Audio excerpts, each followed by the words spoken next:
اللہ کی بارگاہ سے توجہ ادھر ادھر نہ کریں، چھوڑیں لوگ کیا کر رہے ہیں، دنیا کیا کہہ رہی ہے، اور آپ یقین کریں آپ تھک جائیں گے، بندے راضی نہیں ہوں گے، وہ نہیں راضی ہوتے۔ آپ ان کو منا کے لائیں گے تو ادھر والے نکل جائیں گے، ادھر کو منائیں گے تو ادھر والے نکل جائیں گے۔ اس چکر سے باہر آئیں، اس رب کو راضی کریں، اپنی نظر ہمیشہ اپنے رب پہ رکھیں۔ اتنی لمبی چوڑی دنیا داروں سے امیدیں نہ وابستہ کریں۔ میں نے دیکھا ہے لوگ کا سالیسی کرتے ہیں، کبھی اس کے دروازے پہ کبھی اس کے دروازے پہ۔ ان چکروں سے باہر آئیں اور اپنے رب کی بارگاہ کی طرف توجہ کریں۔ استغفار شوق سے پڑھا کریں، اور اکیلے میں رئیس المتکلمین مولانا نقی علی خان صاحب رحمۃ اللہ نے لکھا ہے کہ فرعون 500 سال حکومت کر گیا۔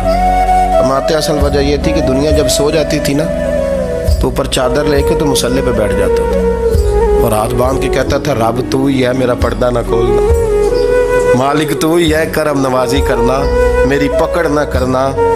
وہ بےمان ہو کے اگر 500 سال ہاتھ باندھے تو گزارا کر لیتا ہے، تو ایماندار ہے۔